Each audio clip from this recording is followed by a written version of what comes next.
Hey friends, look for the Kodak Picture Maker. You'll find great buys and great service when you shop this holiday season at High School Pharmacy. How you can avoid unfriendly skies, tonight at 6. On World News Tonight this Sunday, Egypt Air Flight 990. Was the co-pilot's controversial prayer repeated over and over again? And awareness grows in Egypt that a deliberate act may have brought the flight down.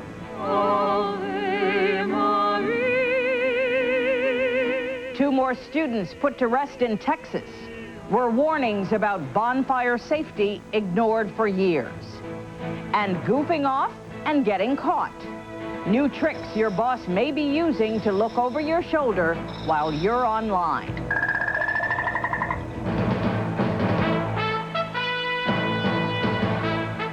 From ABC, this is World News Tonight, Sunday.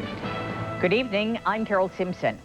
New information tonight about the last moments of Egypt Air Flight 990. ABC News has learned that the controversial prayer uttered by the co-pilot was repeated not once, not twice, but possibly as many as 10 times before the plane went down. Unraveling exactly what was said and how has been a delicate diplomatic dance between the U.S. and Egypt. But there are signs tonight of a new consensus. We have two reports, beginning with ABC's Carla Davis.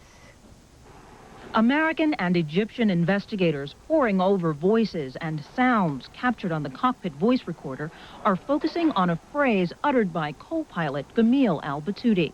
The Islamic prayer, translated as, "I entrust myself to God," was repeated over and over. Sources tell ABC News possibly as many as 10 times as the plane started its fatal plunge. But Egyptian officials are publicly reluctant to draw conclusions. I've heard the tape, as you know, but I've said repeatedly, leaks are what cause all of the misunderstandings, and I will not comment on anything specific in the investigation. A senior group of investigators from Egypt is now in Washington to examine evidence from the cockpit voice recorder and the flight data recorder, and to question the theory of American investigators that Batouti intentionally killed himself and 216 others. Members of the Muslim community say a repeated prayer could simply indicate the pilot was afraid. There's such a taboo on suicide in Islam, it's completely prohibited in Islam, that we find it inconceivable that somebody would invoke the name of God and then commit some act that's totally opposed to the faith. Still, after 3 weeks of searching, investigators have turned up no mechanical reason for the crash. Tonight, Egyptian investigators say they hope to have a complete transcript of what is on the cockpit voice recorder as soon as tomorrow. Carla Davis, ABC News, Washington.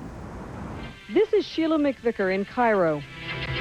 Egyptian television said tonight that NTSB investigators here have examined the plane's mechanical records and are again reviewing the health and career records of the plane's crew. ABC News has learned that Egyptian and American investigators have checked every name on the passenger and crew list and have not discovered any person on the plane who had ties to any extremist religious or political groups, further discounting any possibility the terrorists brought down the plane. The primary focus of the investigation remains with co-pilot Gamil Batouti. ABC News has also learned that an FBI profiler now here in Cairo is helping investigators to build a picture of Batouti's psychological state. American investigators have not found that Batouti had any additional life insurance policies other than a small one with Egypt Air. And the investigation seems to be drawing Egyptian officials closer to the American analysis. A U.S. government official has told ABC News that with more information, Egyptian authorities are moving towards accepting that there was, quote, a human action that caused the crash. They are still unwilling to accept theories of pilot suicide. Nor will Egyptian officials even use the word suicide. But for the first time, a Cairo newspaper quoted an Egyptian investigator as acknowledging he was told there was a high probability the plane was deliberately crashed. After days of conspiracy theories and anger, the message very slowly is getting out. It's certainly a human action, says this man, but we have to wait for the results of the investigation. But no matter what the final answer is, there will be those who will continue to believe in conspiracies and blame the United States for tarnishing the reputation of Egypt and Gamil Battuti. Sheila McVicker, ABC News, Cairo. China joined an elite group today, becoming only the third nation to launch a spacecraft capable of carrying an astronaut. The unmanned flight lasted 21 hours. China joins Russia and the U.S. in space exploration. Back here in the United States, more funerals today in Texas as new questions are raised over whether the bonfire tragedy at Texas A&M could have been avoided. ABC's Mike Von Fremd is in College Station.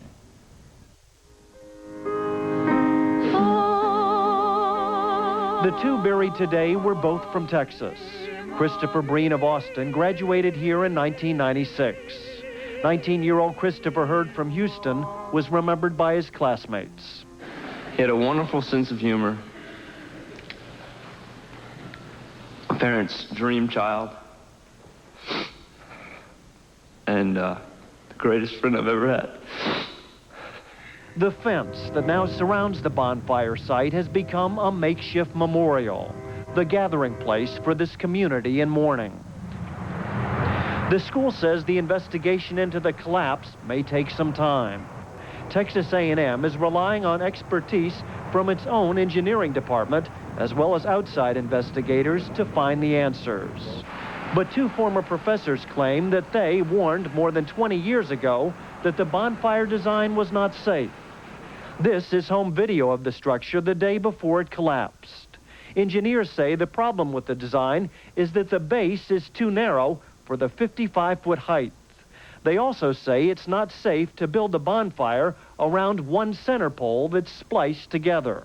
The former professors were reluctant to strongly voice their opinions about the danger of the structure because they were concerned about criticizing a sacred tradition at a school where tradition is taken very seriously.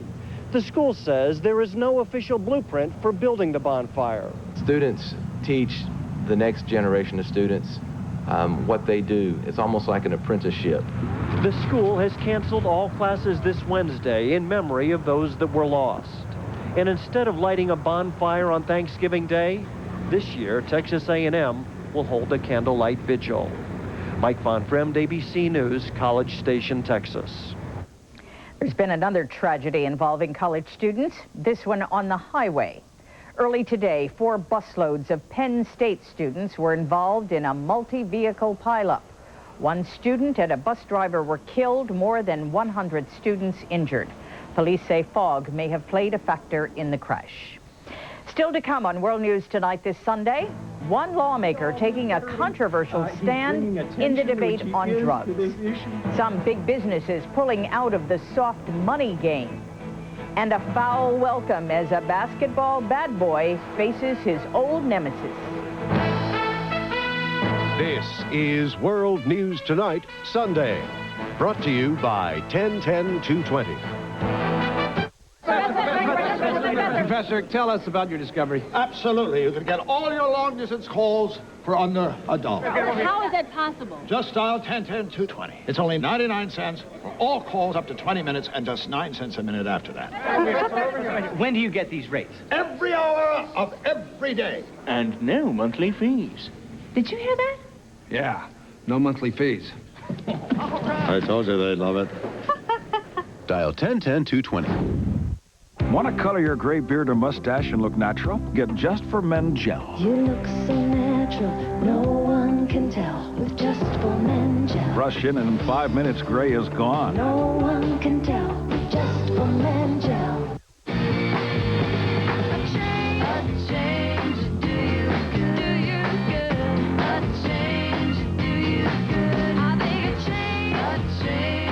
Change might do you good. Buy a new 2000 Oldsmobile Bravada and get a 6-disc CD changer at no extra charge. Plus $2,000 cash back.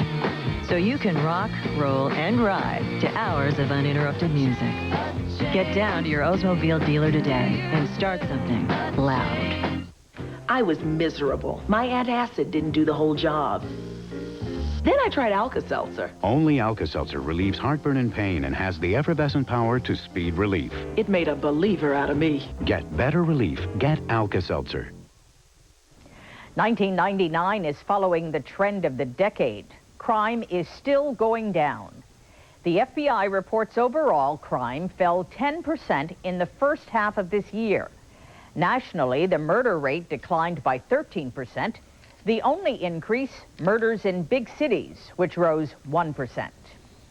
In a major foreign policy speech this past week, George W. Bush outlined his China policy.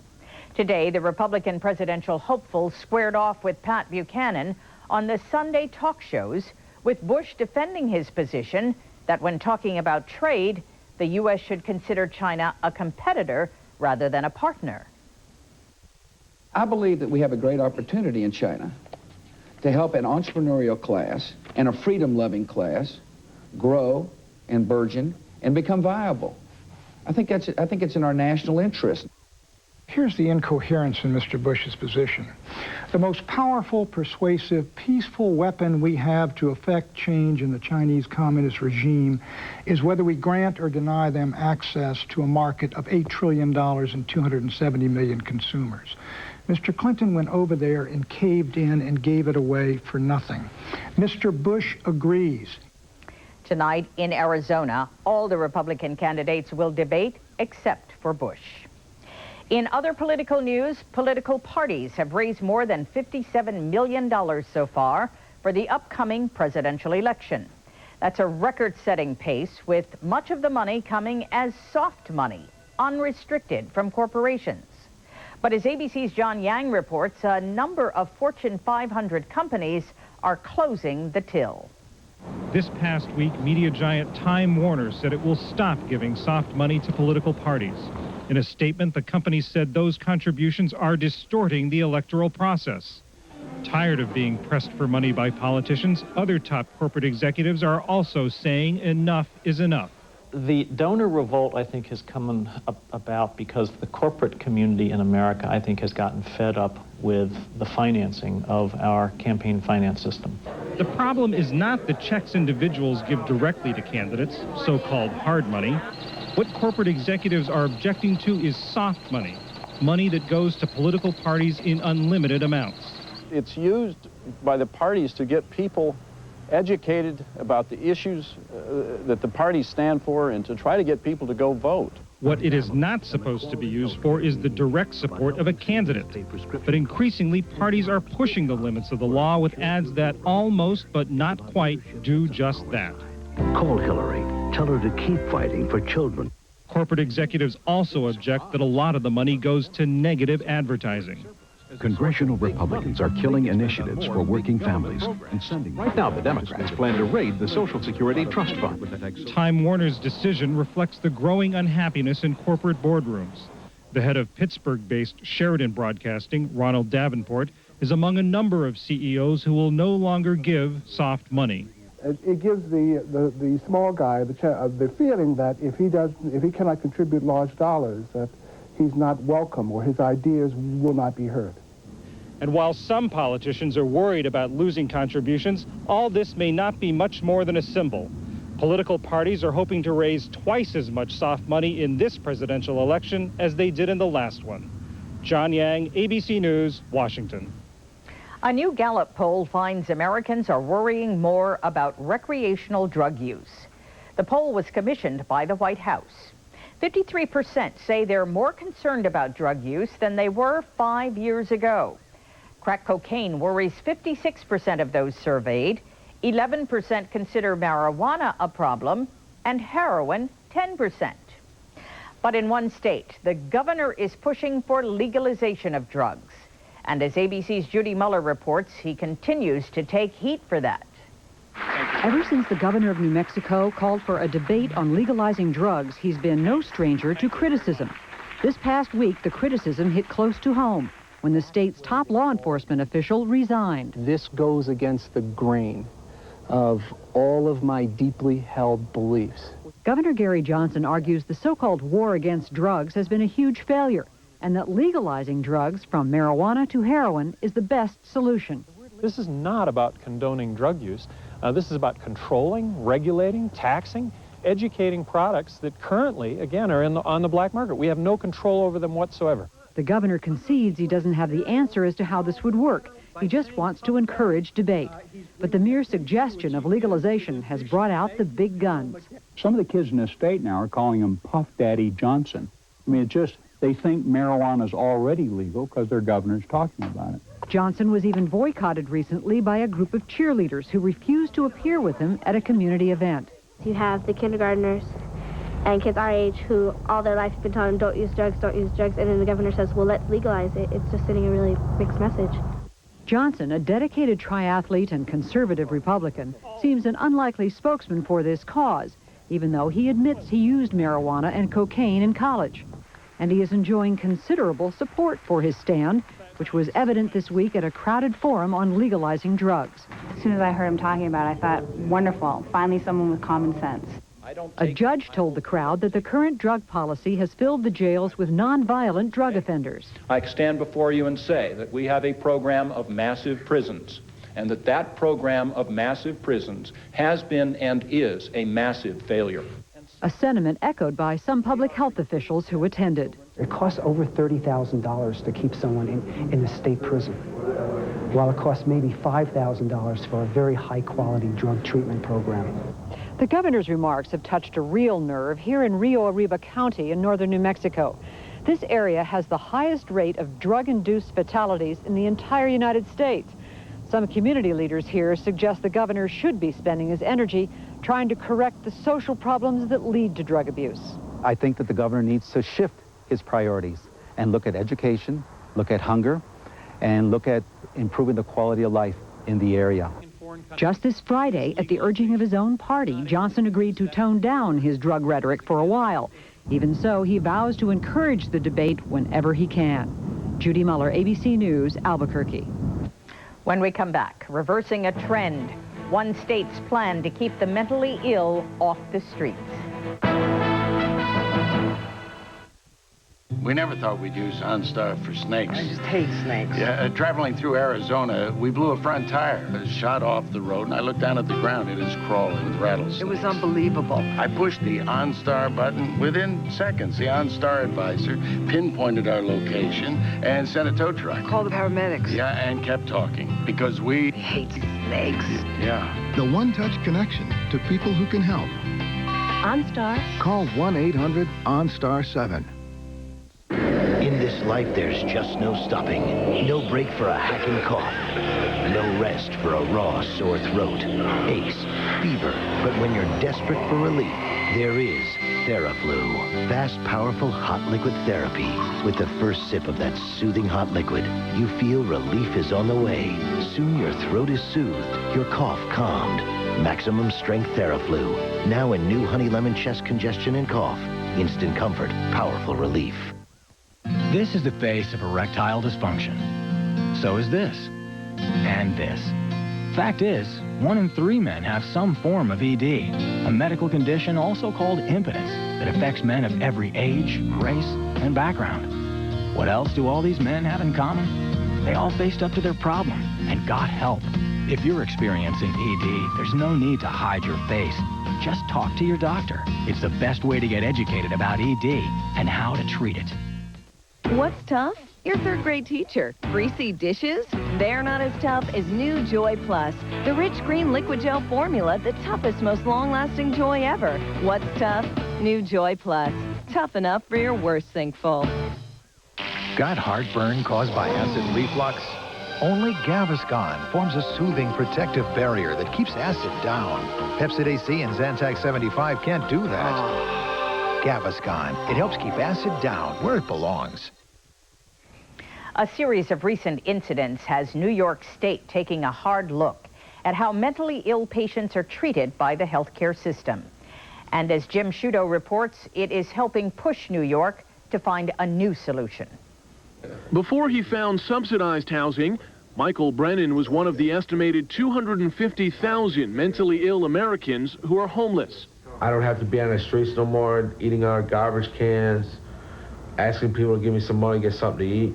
Brennan was just one victim of deinstitutionalization, a policy begun in the 1950s to move the mentally ill out of hospitals and into outpatient care. First made possible by new psychiatric drugs, the process accelerated in the 70s and 80s due to budget cuts in federal grants to state mental hospitals. The trend continues today. These are people who very often have been hospitalized at some point for short periods of time, and then subsequently will be discharged, usually without appropriate discharge planning, and certainly not without appropriate housing placement. 3 recent attacks in New York have refocused attention on the problem. In January, a mentally ill man pushed Kendra Webdale in front of an oncoming subway, killing her.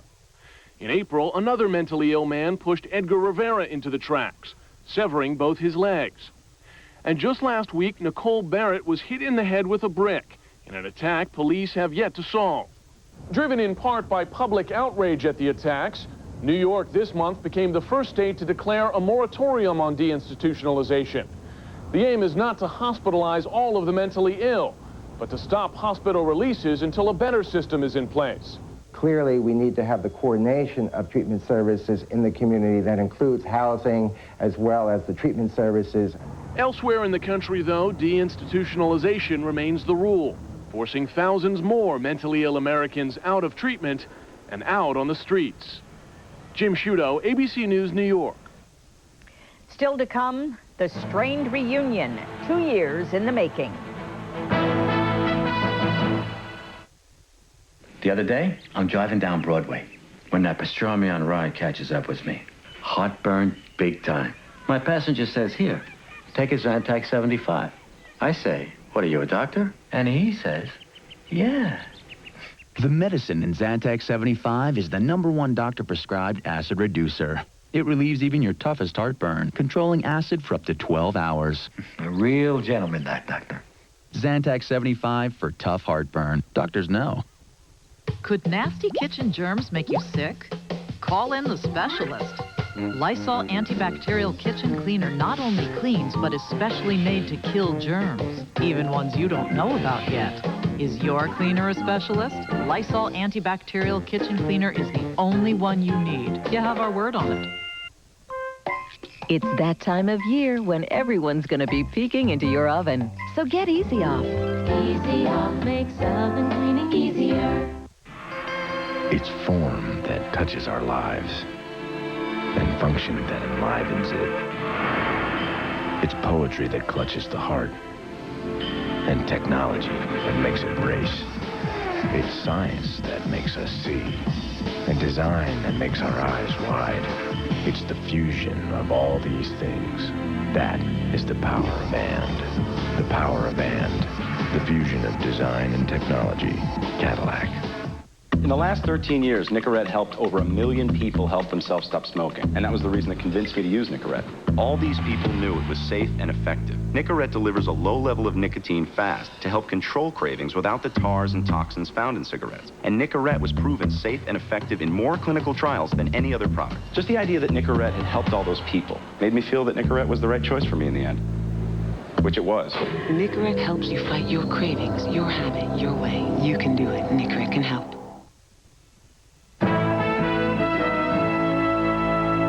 In sports this weekend, a long-awaited face-off in the NBA. Dan Patrick of ESPN Sports Center joins us now with that and all the weekend sports highlights. Hi, Dan. Hi, Carol. Thank you. Quite a night for Latrell Sprewell last night at Oakland. Spree and the Knicks beating Golden State 87-79. That was the first meeting between Warriors head coach P.J. Carlesimo and Sprewell since the infamous choking incident of December of 1997. Not exactly a warm reception for Sprewell. You know, the boos don't bother me. I get that all the time anyway when I'm on the road. So, you know, I still think that there were some Spree supporters out there, and I want to thank those people for sticking by my side.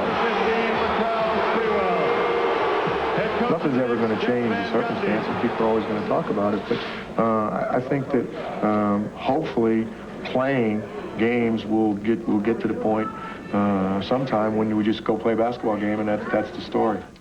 To the NFL in the big game, the Patriots at the Dolphins. Damon Huard to Oronde Gadsden for the go-ahead TD. The Dolphins come back to win it 27-17.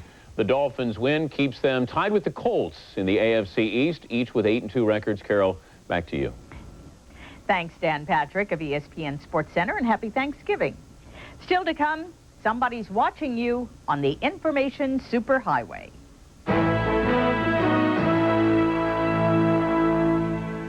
Nobody does it like you. The new Hoover Steam Vac Wide Path sends hot water surging through 6 rotating brushes to stir up and pull out dirt others may leave behind. If you want clean, Hoover. deep down, you want Hoover. No, this isn't a jeans commercial. It's about constipation. You're bloated, not yourself. If you're size 10s, feel like 2s. FiberCon has natural fiber action to relieve bloating constipation. I'm myself again. FiberCon, be regular, be yourself. Open wide, it's Frisky's Dental Diet. A Frisky cat's too busy having fun to worry about dental hygiene. That's why there's Frisky's Dental Diet. It helps reduce plaque and tartar buildup by 25%. What a meal! Frisky's Dental Diet. 20 years now. Where'd they go? Need help with those? I can do it. 20 years. I don't know. I mean, you just caught an edge. It happens. I sit and I wonder sometimes. Year after year, it's good to have someone you can depend on. Chevy, the most dependable, longest-lasting trucks on the road.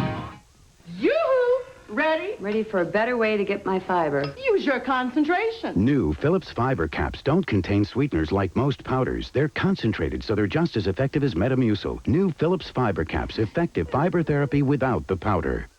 From across America they came, seeking the challenge, dreaming of the riches to come.